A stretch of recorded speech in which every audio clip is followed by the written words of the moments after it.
날마다 솟는 샘물과 함께하는 오늘의 말씀입니다.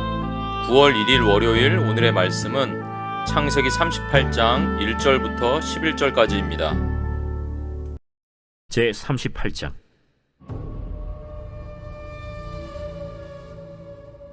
그 후에 유다가 자기 형제들로부터 떠나 내려가서 아둘람 사람 히라와 가까이 하니라. 유다가 거기서 가나안 사람 수아라 하는 자의 딸을 보고 그를 데리고 동침하니 그가 임신하여 아들을 낳음에 유다가 그의 이름을 엘이라 하니라. 그가 다시 임신하여 아들을 낳고 그의 이름을 오난이라 하고 그가 또다시 아들을 낳고 그의 이름을 셀라라 하니라. 그가 셀라를 낳을 때 유다는 거십에 있었더라. 유다가 장자 엘을 위하여 아내를 데려오니 그의 이름은 다말이더라. 유다의 장자 엘이 여호와가 보시기에 악함으로 여호와께서 그를 죽이신지라. 유다가 오난에게 내 형수에게로 들어가서 남편의 아우된 본분을 행하여 내 형을 위하여 씨가 있게 하라. 오난이 그 씨가 자기 것이 되지 않을 줄 알므로 형수에게 들어갔을 때 그의 형에게 씨를 주지 아니하려고 땅에 설정하매 그 일이 여호와가 보시기에 악함으로 여호와께서 그도 죽이시니 유다가 그의 며느리 다말에게 이르되 수절하고 내 아버지 집에 있어 내 아들 셀라가 장성하기를 기다리라 하니 셀라도 그 형들같이 죽을까 염려함이라. 다말이 가서 그의 아버지 집에 있으니라. 우리는 바쁜 일상 속에서 수많은 해야 할 일에 쫓기며 살아갑니다. 그러다 보니 어느 것 하나 마음을 담기가 힘이 듭니다. 신앙생활도 그중 하나로 생각될 때가 있습니다. 주일 예배는 출석하고 헌금도 하고 때때로 봉사도 하지만 내 마음 깊은 곳에서는 하나님의 뜻에 전심으로 순종하고 있는지 자신 있게 말하지 못합니다. 하나님 앞에서 형식은 갖췄지만 마음은 다른 곳을 바라보고 있는 삶. 겉으로는 신앙인이지만 실제로는 자기 뜻과 유익을 앞세우는 모습. 주께서 말씀하신 외식하는 신앙이 교회와 이 시대를 병들게 합니다.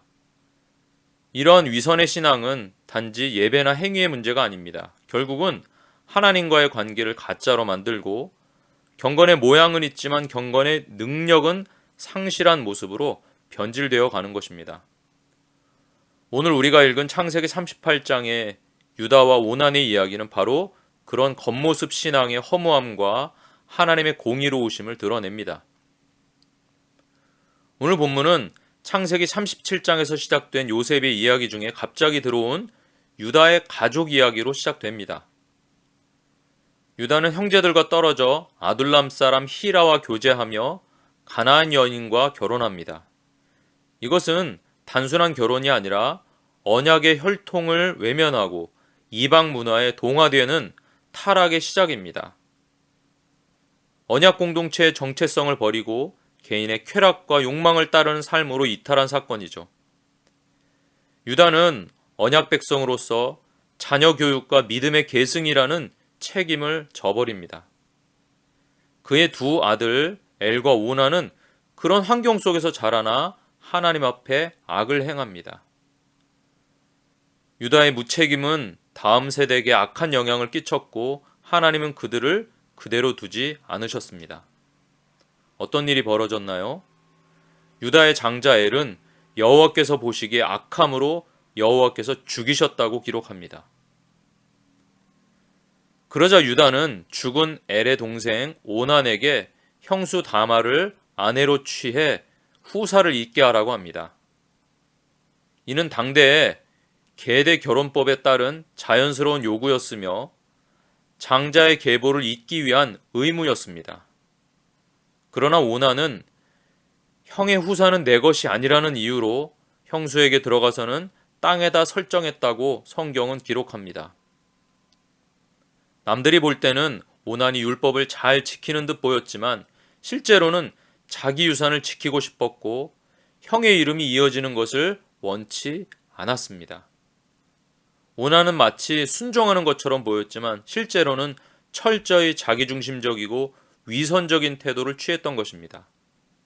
이것은 하나님 앞에 악한 모습이었습니다. 하나님은 그 악한 일을 보시고 오난도 죽이십니다. 그 마음의 중심과 행동을 살피고 계신 하나님의 공의로우심이죠. 사무엘상에 보면 사울 왕은 하나님의 명령을 받았습니다. 아말렉을 완전히 멸하라는 명령이었습니다.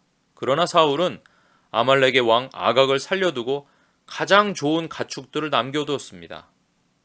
사무엘 선지자가 이 동물들 소리는 무엇입니까? 라고 물었더니 사울은 하나님께 제사를 드리기 위해 좋은 가축들을 남겨놓았다고 말했습니다.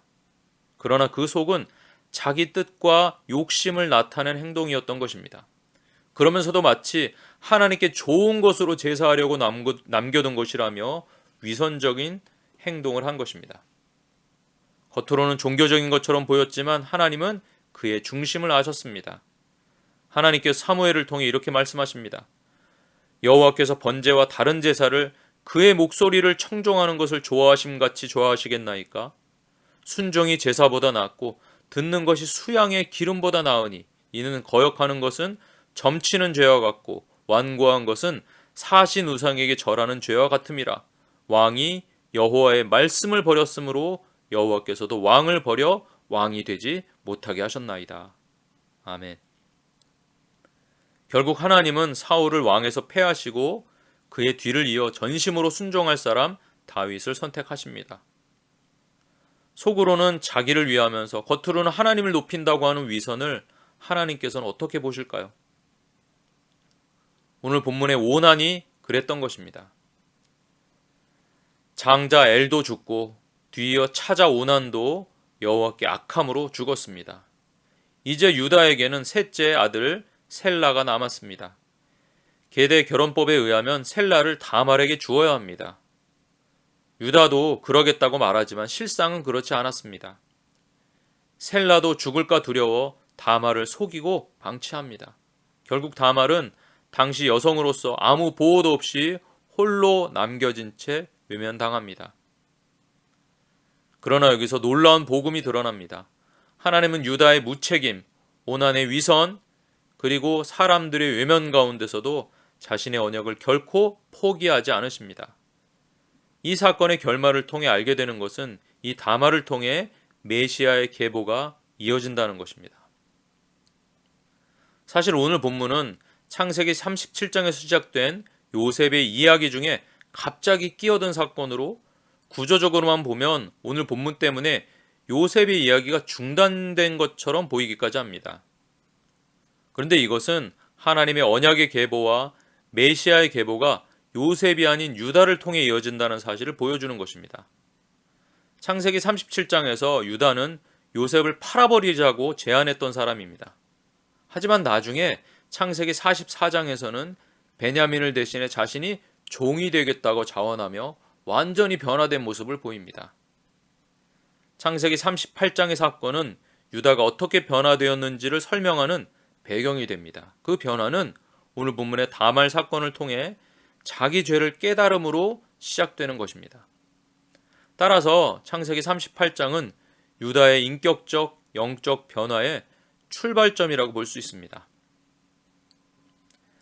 사랑하는 성도 여러분, 우리는 오늘 유다와 오난의 모습을 통해 하나님 앞에서의 겉모양만의 신앙이 얼마나 무서운 결과를 낳는지 보았습니다. 겉으로는 순종하고 있는 것처럼 보여도 우리의 마음 중심이 주님을 향하지 않는다면 그것은 순종이 아닙니다. 하나님은 우리의 중심을 보십니다. 다말처럼 외면받은 인생 속에서도 하나님의 언약은 이루어지고 하나님의 섭리는 실패를 뚫고 나아갑니다. 우리의 삶 속에도 동일하신 하나님의 은혜가 임한다는 것을 기억하시기 바랍니다. 9월이 시작되었습니다. 오늘도 삶의 현장 속에서 오직 신실하신 하나님을 바라보며 자기중심적인 모습이 아닌 진실하게 하나님의 영광을 향해 나아가는 귀한 날 되시기를 주님의 이름으로 축원합니다. 하늘에 계신 우리 아버지, 아버지의 이름을 거룩하게 하시며 아버지의 나라가 오게 하시며 아버지의 뜻이 하늘에서와 같이 땅에서도 이루어지게 하소서.